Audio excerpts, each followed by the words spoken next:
Bienvenue dans Slow Marketing, le podcast du marketing qui ne veut pas finir comme les dinosaures. C'est le premier podcast dédié à la transition environnementale dans le marketing. Je suis Anaïs, experte en marketing digital. Bonjour à tous, je vous retrouve cette semaine pour un 4e épisode de Slow Marketing. Avant de commencer, un grand merci à CMMMAAA pour ce tout premier commentaire sur Apple Podcast. Ça part bien, enfin du contenu qui prône un autre type de marketing, la durabilité, y'a que ça de vrai. J'ai hâte d'écouter les prochains épisodes. Merci beaucoup pour ce commentaire, ça me touche énormément. Si toi aussi tu veux soutenir ce podcast, il te suffit de faire comme CMMMAAA, mettre un commentaire ou une note 5 étoiles sur Apple Podcast ou la plateforme d'écoute de ton choix. Merci. Aujourd'hui, nous allons répondre à cette question, comment compresser une vidéo ou une image avant sa diffusion. Allez, c'est parti. Avant de commencer, laisse-moi te rappeler pourquoi il est important de compresser une vidéo ou une image avant sa diffusion en ligne. On a déjà discuté de ce point pendant l'épisode 2 avec Adrien de chez Yota.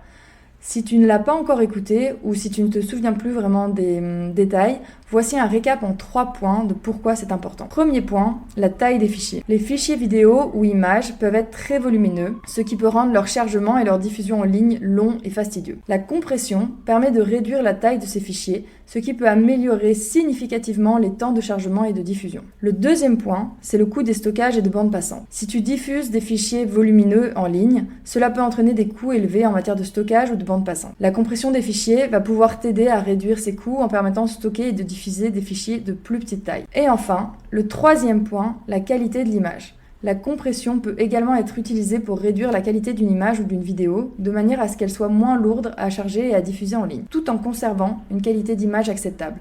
Cela peut être particulièrement utile lorsque tu diffuses du contenu visant des personnes utilisant des appareils mobiles par exemple, ou des connexions internet à faible débit. C'est d'ailleurs le cas de mon exemple. J'ai donc préparé une vidéo teaser pour le lancement du podcast et je souhaite la diffuser sur LinkedIn. Je sais que 57% des utilisateurs LinkedIn sont sur mobile et le teaser en question est un extrait court d'une interview, justement celle avec Adrien, donc elle ne nécessite pas d'être diffusée dans une très bonne qualité. Pour compresser ma vidéo, je vais utiliser l'outil vidéo compresseur de FreeConvert.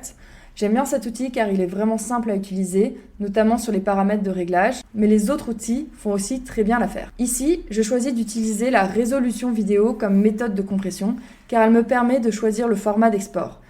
Ainsi, je peux choisir vraiment la taille dans laquelle je veux pouvoir exporter mon contenu, mais je pourrais aussi très bien choisir un objectif de taille ou de qualité. J'utilise la qualité notamment quand je dois envoyer du contenu pour validation à des clients. Je choisis la plus faible car ils doivent essentiellement me faire des retours sur le fond et non pas sur le contenu en tant que tel. Une fois sélectionné, le chargement a lieu et en quelques secondes, ma vidéo est prête. La nouvelle vidéo fait 1,4 MO contre 5,8 MO à la base, soit 4 fois plus légère. C'est tout pour aujourd'hui. Rendez-vous la semaine prochaine pour un nouvel épisode dans lequel j'interviewe Hugo Nicole et on va parler d'email marketing. Si tu ne veux rien louper, abonne-toi à la newsletter Slow Marketing ou à mon compte LinkedIn Anaïs Baumgarten. Tous les liens sont dans la description de cet épisode. Merci pour ton écoute et à très vite sur Slow Marketing.